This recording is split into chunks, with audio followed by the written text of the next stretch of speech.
Last season ended with, looked like the end of the world. Scully was looking up towards a UFO. There was some kind of pandemic sweeping the world. Mulder was dying. So those were the big questions that needed to be answered. And I think we have a really interesting, dramatic solution.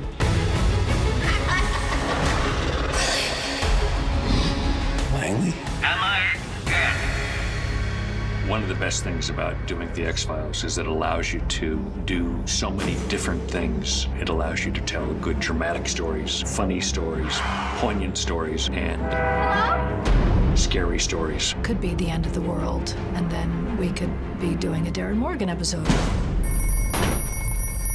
Mulder, I've been trying your cell all day. Was out squatching, Bigfoot hunting, had my phone turned off.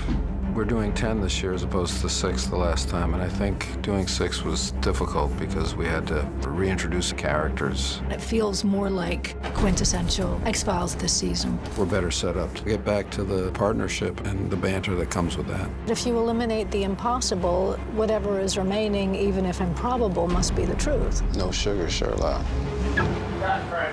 People ask me, why is the X-Files successful? I think it's a simple answer of David and Jillian's chemistry is ridiculous. Why do you operate so well with your hands cuffed behind your back? As if you didn't know. I spent a lot of time standing across from them in scenes, and it's a treat to be able to do that again. Obviously, we have years and years of working together, so there's a lot of history. That's kind of what you use as an actor. If you don't have a history, you have to make one up. The truth still lies in the X-Files, Mulder. Both of us have the luxury with one another of not having to do that. When I look at her on screen, it's like I'm looking at an old friend, and that works. You still got some scoot in your boot? Let's boot you out of here. In David's face, you see Mulder. He still exists, and his mannerisms and his essence. I think David's having a lot of fun with Mulder this season. You know who I am? I'm Fox freaking Mulder, you punks! Feels like he's enjoying being in Mulder's shoes.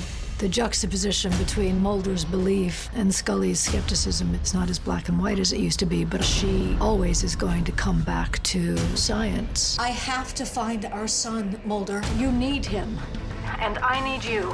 Through the course of the series, Mulder and Scully, who had a platonic relationship, ended up having what we presume to be a romantic relationship. They have a child together, given up for adoption to protect him. This season, we learned so much about William and his abilities to the degree that he is a wonderful mystery. You made me promise to hide your son. I know I'm asking you to break that promise. Mulder's life may depend on it. There's a character, Jeffrey Spender, the son of the cigarette-smoking man, the villain in our series. And that would make him Mulder's half-brother, because it is believed that Mulder is also the son of the cigarette-smoking man. We learned some interesting things this season about the cigarette-smoking man, and I think those will be shocking. Mulder will be coming for me. If he finds me, he'll kill me. But we are not to be found. This show has always had a deep state feel that people are talking about all the time now. You know, that there's kind of an ongoing government within the government. You don't understand what's about to happen. These are obscenely powerful people, not elected in any way. And those are our villains. Those have always been our villains. I'm asking you to betray the whole human race. Do you mind if I smoke? You really get off on this, don't you? You're going to find out a whole lot more about Skinner. You do get some of his backstory and find out who he is, why he is the way he is, and Chris and his writers have created stories that are just absolutely amazing. Don't get in. We need your help, Mulder, even if we don't trust you.